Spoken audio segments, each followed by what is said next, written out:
novatos, thanks again for tuning in to yet another video. Infamous coming at you from the West Coast. That's right, California. Much appreciated if you guys would just smash that like button, help out the channel. Thank you very much. Let's go ahead and get on with the topic of today's ride. Just overall, the reasons why I wouldn't do a trade-in, specifically with my build and my bike. You guys, you know, I was trying to stay neutral in the other video where I was discussing how much you could lose, but deep down inside, I really kind of want to tell you guys, don't do it. It's a trap! You know, honestly, I would say just finish paying off the bike or buy something used. The 2009s all the way up to 2021s, they're all pretty much the same bike. Kinda, yes, you get, you know what, I'm not going to get into the specifics when it comes to the touring models, but quick recommendation: if you want a touring bike, you want long range, consider a 2009 twin cam touring bike. They're still great bikes, and you know what, that's all I'm going to say, because I could go on for a bit, for a while. I could go on for a while, but anyways, let's stick to the reasons why I wouldn't do a trade-in. I wouldn't do it, mainly because of how much I have in my bike, modifications. This is something that I didn't really want to get into in the other video. Just the mods that I have, the upgrades, the parts, the stage 1 that I have on the bike. And I mean, this may vary with whatever you guys have in your bike. Some of you guys might have a stage 2 or stage 3. Nick from Late Laws, he traded in his 2018 lowrider, and I'm pretty sure he has a lot more than what I have in my bike. Guaranteed, he has a lot more in it. Let's just stick to the reasons why I wouldn't do it. So you guys already know how much I got my bike for. All right, I got my bike for $21,300 out the door, plus the mods, not including taxes, just rough number. I have about, looking at my numbers over here, I did a little bit of research for this video, and roughly I have about $6,050 worth of parts on my bike. Damn!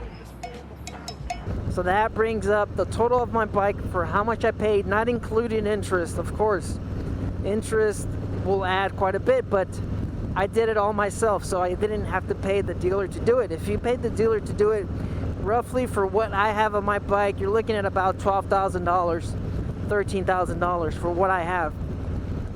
If you had your dealer do it, all right. So since I did it myself, I'm looking at about $6,050 plus what I paid for the bike.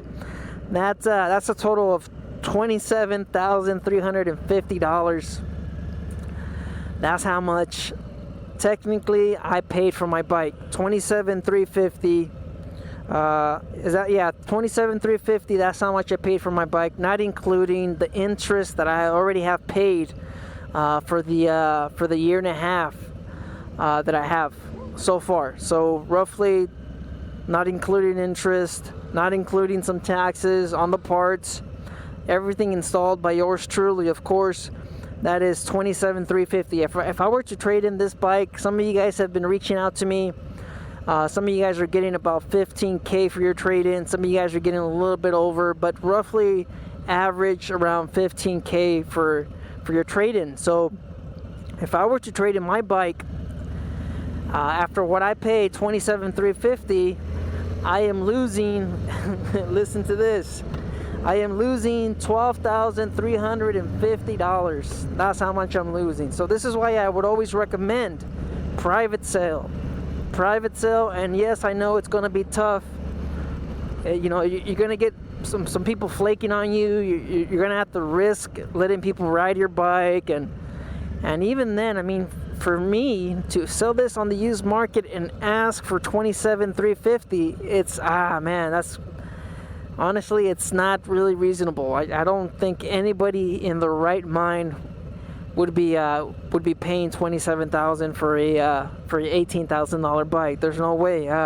There was, however, one person in the Facebook group that sold the lowrider, and I believe it's almost the same build like mine, but he does have a custom paint, and it's a bike that I featured on the channel. It's one of my it's actually in one of my videos.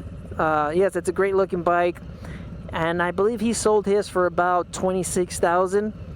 And the custom paint alone, I mean, I'm pretty sure, I don't know if he has a stage 2 or anything like that, but I'm pretty sure he did lose out a little bit of money. But that's a lot better than what he would have gotten for a trade-in. If he were to trade it in, he would have gotten a whole lot less than $27,000 or $26,000. I believe he sold it for $26,000.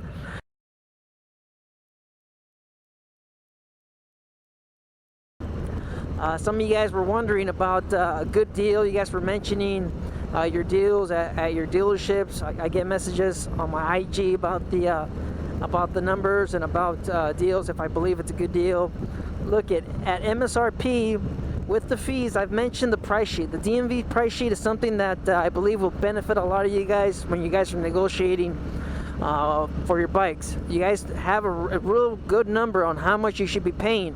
All right, it calculates all your fees, all your taxes, everything. This is from the DMV, and this will vary between the state that you live in. All right, so for California, on a Road Glide special, of course these numbers are rounded up to the hundreds. All right, so roughly for a $27,000 Road Glide special at MSRP, you're looking at fees of $3,000. So the fees are about $2,970 something dollars. All right, so that's your taxes, your fees, and yeah, all that stuff. And that, I believe that includes the California emissions fee. So I'm not too sure. So I'm not 100% on that. I'm not, but I believe your emissions is calculated in that $3,000. But anyways, let's just say it's not. All right, so now you're looking at $27K for the Road Glide.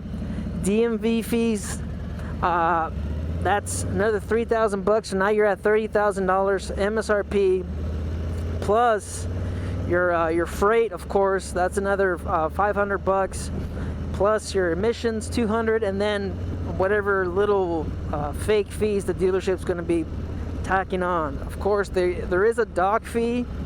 I believe that's something that is capped out here in California, but I've seen some of you guys mention some of your dock fees are a bit higher than that. So for you guys, like I said, this is going to depend on where you live. This depends on the state. So roughly, Road Glide out the door, you're looking at $31,000. All right, so that's $31,000, roughly about that much with freight, California, your fees, your taxes, everything. So if you were to get a Road Glide special MSRP, it shouldn't be no higher than $31,000. And of course, like I said, there's always going to be those little hidden fees. So that's what I would probably, I mean, it's not a great deal, but considering all the markup that you see here in California, considering all the additional fees, if you were to get the bike for $31,000, then you would consider yourself very lucky.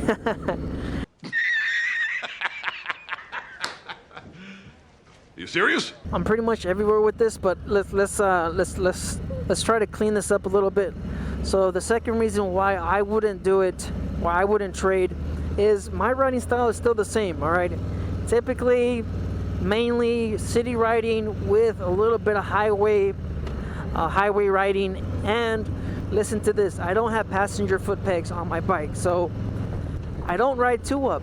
I do not ride two up. There's no reason for me to go up to a touring bike.